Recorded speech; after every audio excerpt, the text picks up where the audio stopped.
Hi again. Let's talk about one of my favorite topics, foods that heal. I love that topic. I used to write a column for the newspaper in Washington, and it was called Better Health Naturally. And every week I wrote about different foods and the health benefits. And it's just amazing what we can do with just plain old food. We don't just need to be always loading up on drugs. One of the most important, and we all know that garlic is so good for you. You know that if you put garlic in your shoe, you would taste it in your mouth within 20 minutes. It gets all through the system and through the blood. It's very, very powerful. There was actually a study done on mice, and they found that the mice that they gave garlic to had a 75% less chance of colon cancer. Let me say this to you. Everything I'm going to tell you here is in the book. You can see the scientific study. It's all there. This is all based on science. I'm not making this up. And this is not the only study. There's probably thousands of studies on garlic. Next we have ginger. This is one of my favorite stories. They did this test on Danish sailors who were sailing on high sea. They gave half of the sailors a ginger capsule, and they gave the other half a placebo or a ginger look-alike. And they monitored them, and they put them on what they call the vomiting index, which I thought was pretty funny. And it turns out that the sailors who had the ginger vomited 75% less than those who had the placebo. Ginger is just known to be a calmative, so if ever you have a stomach problem, it's a great thing to keep on hand. Now let's talk about figs. How often do you buy figs? I know I don't buy them very often.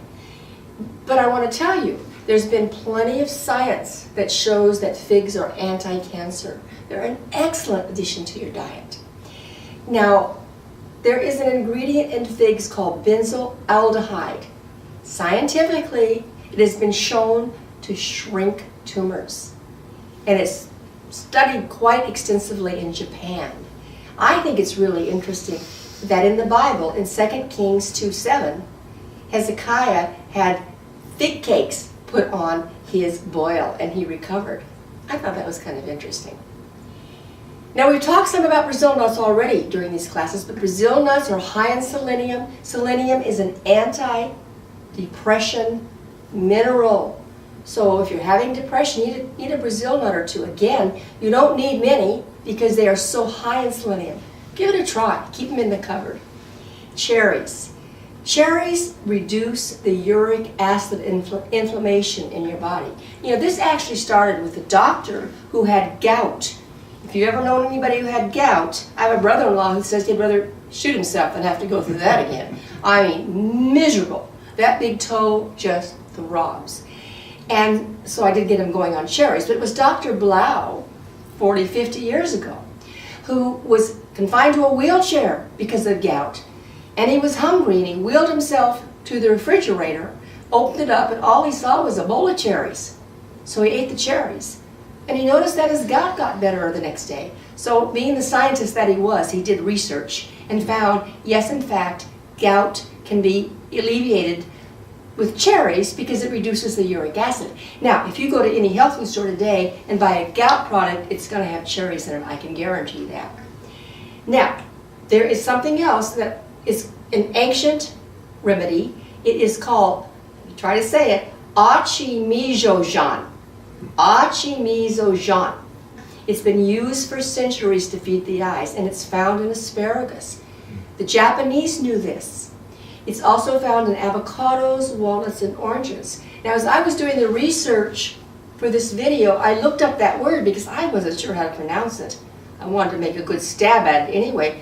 And you know what I discovered? Some of the doctors, Dr. Jonathan Wright, who I worked for example, actually is marketing the product.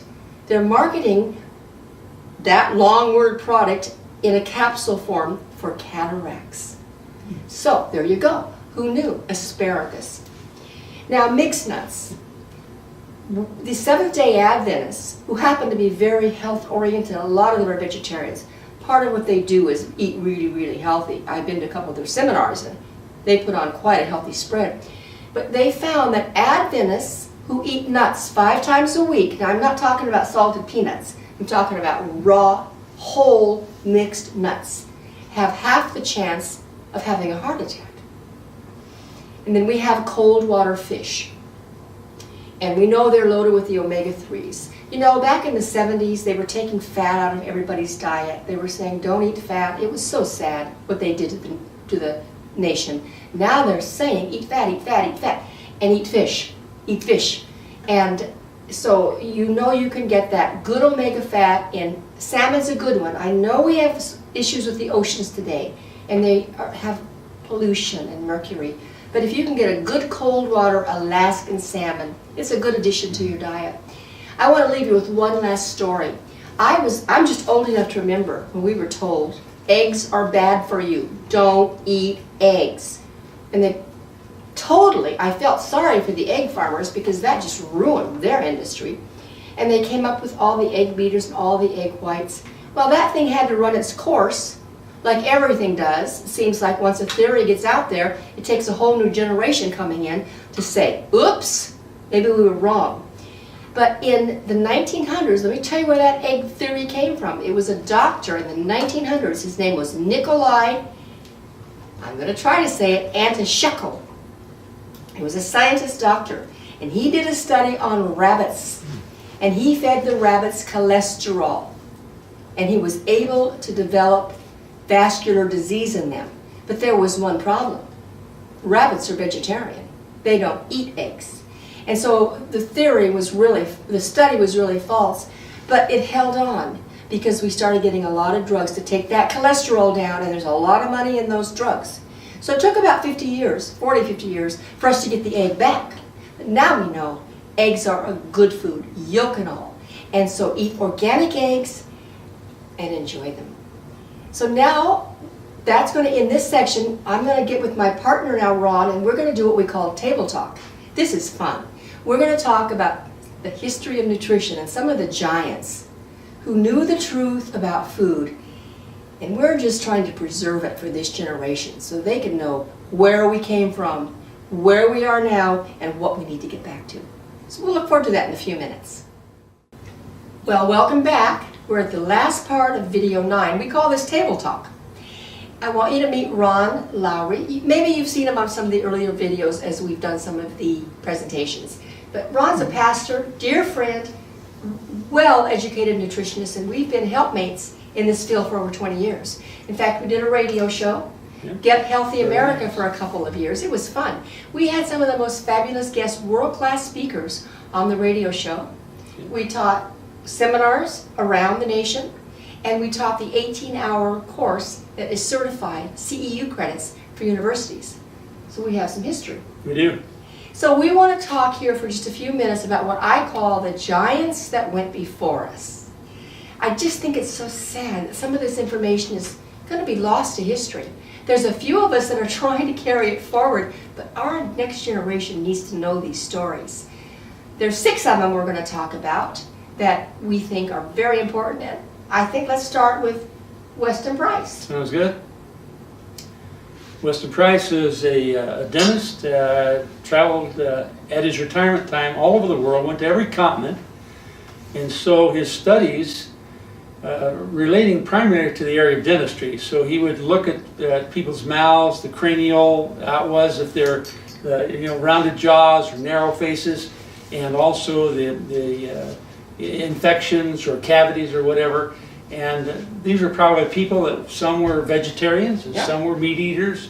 And but what he found was there's some common denominators about all this, and that was, well, as soon as people began to leave their native diet, and that which was specific to their area, like what I experienced when I first did my very first seminar in Hawaii years ago to Hawaiian Samoans and the Fijians and Tahitian people. Once the American Spam hit out there before World War II, oh my gosh, the disaster. And I mean, the issues with diabetes and other things. And so once they left eating poi and fresh fish, things of that nature, they really got in trouble. Well, Dr. Price found the very similar kinds of things. He did. And all of a sudden you'd find teeth that were being turned, cavities. One family that started some children at a time when they were in one area and eating the normal diet, and then they began to go to the American PX type system into the what we call areas of commerce, one of the children ended up with club feet. And so it was very obvious to him that there was a real problem when I'm talking about changing that which is actually health-giving to that which is full of chemicals and full of, we call it embalmed foods. Yeah. And so Price did a great job. And there's documentaries on this too. Well, I really think you can get this video on YouTube. You can go to the Weston Price Foundation. You'll get the website here, and you can order that video of his work. Every child in America needs to see that. Yes. It really shows when we start eating the junk that we eat, we pay the price. Our mouths narrow, our teeth, and what happens to our bones? It's a pivotal study. Dr. Price's work was considered pivotal work in the 20th century. Okay, well, let's move on to Otto Schaefer. Now, Dr. Schaefer, medical doctor, why he didn't want to go to the Arctic, I don't know. But he moved up to the Arctic, and he lived with the Inuit Indians for 30 years. And he was studying them and tracking what they ate and tracking their health, and I believe he was their doctor. But he noticed after 32 years when the PXs started coming up there, now some of these Inuit people began working for the PX. What do you think they were eating for lunch? Cheeto chips. Probably Cheeto chips and soft drinks. He discovered that they became very ill when the PXs, our food, came and they left their native diet. Now his work is also available, Otto Schaefer, and you can get that. Also, I'm sure on the internet. Now here's one of my favorites. I want to talk about Francis Pottinger. Oh, that's a really He's a good interesting. one. Yep. Well, there's actually a wonderful institution that's down in California, very close to a facility in Lemon Grove there at Optima Health Institute. Kathy's talked about before. That was Ann Wigmore's work that came out of the East, out of Chicago.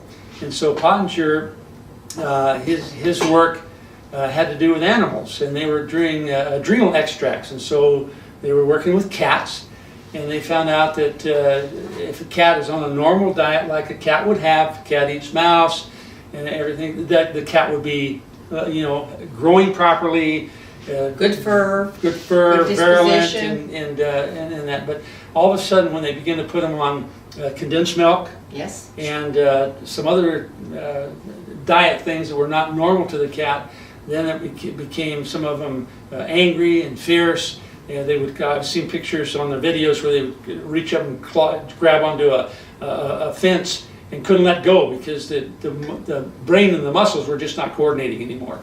And so it was a very incredible study. Yeah, Pottinger actually got these cats by accident. He had a few cats and people got wind of the fact that he would take them. So he would come to work every morning and there was a bunch of cats on he called it the sanitarium.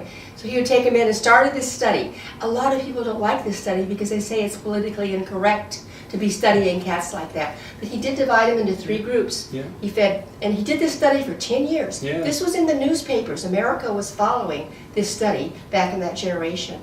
And he did show that the cats who ate whole foods were generation after generation.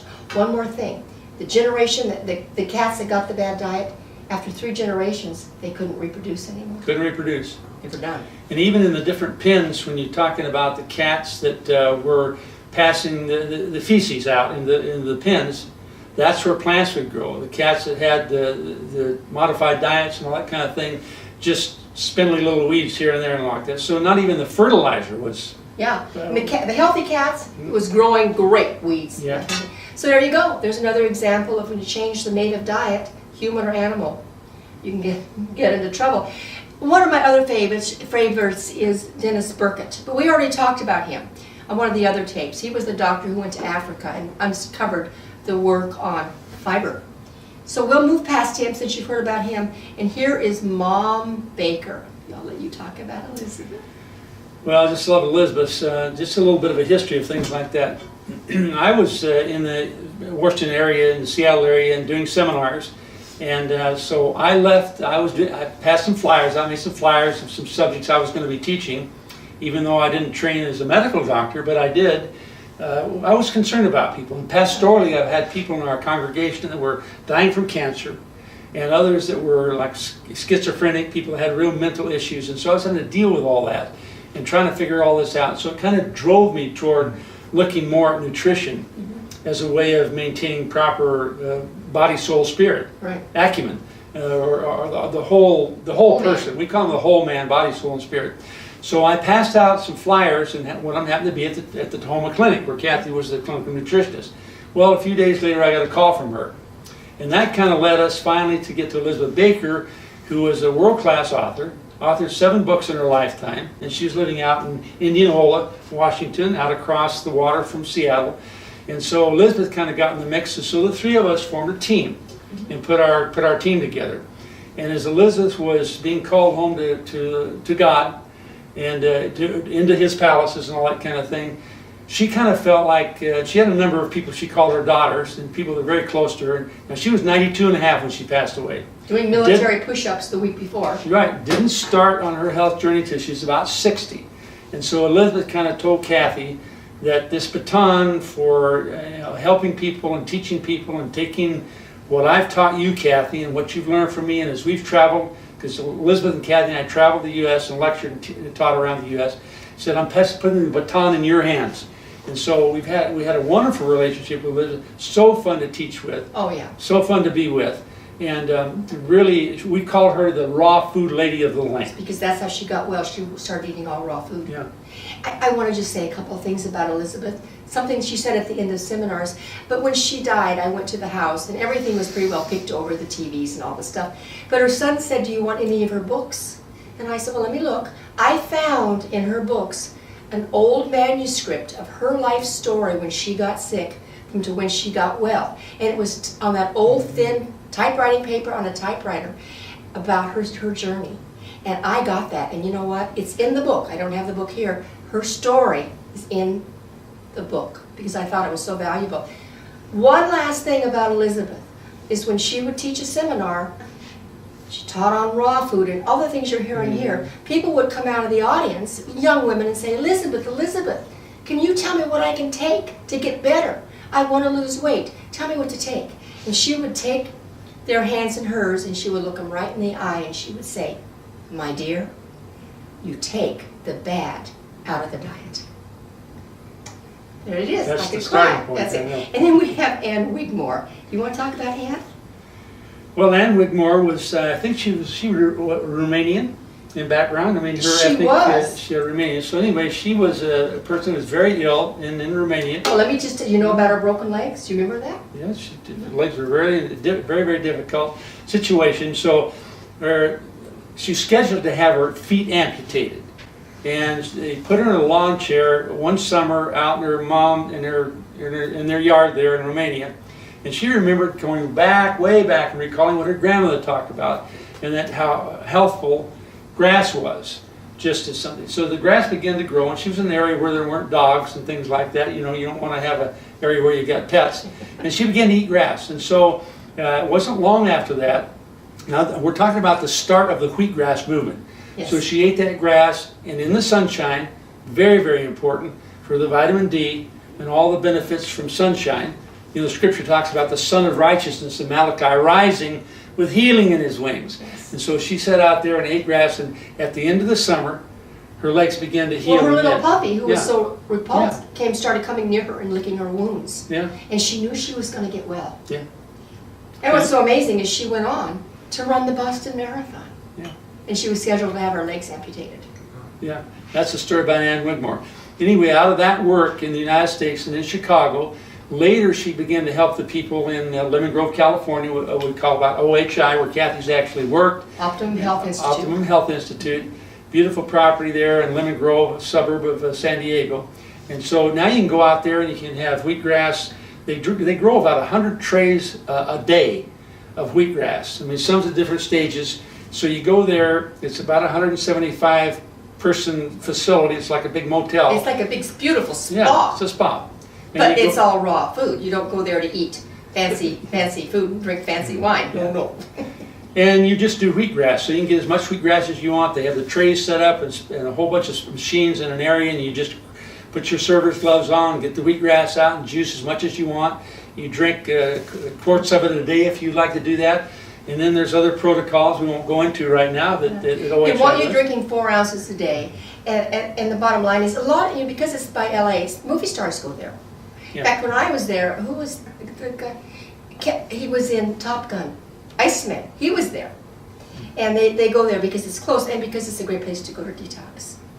Yeah, she's passed away now, but it's just a wonderful thing to do. And chlorophyll, this particular chlorophyll product, which we call wheatgrass, very akin to moringa that we've talked about earlier. It's the molecular structure of that in the spectrogram analysis, very similar to human blood, except for the center molecule. I think in man it's iron, the plant is magnesium, but all the other markers in there are very similar to blood. So when you drink that chlorophyll or you drink that moringa, it's putting all those nutrients in, body ready for you to be able to absorb, and it's like getting a transfusion through your stomach. It's really an awesome thing. So there you have it. There's just 6 giants. And you can get all this information on video and that sort of thing on the internet. I think that you should be showing this in your PTAs, in your classrooms. Let the kids know. You did not hear any of these people eating donuts and cookies and big old cheeseburgers with bacon. They were eating whole food. And when they started eating those kind of foods, they got sick. So that's the history. That's some of the giants. I think that's important for people to know. Well, that's the end of video 9. So it was fun. And I look forward to seeing you for video 10.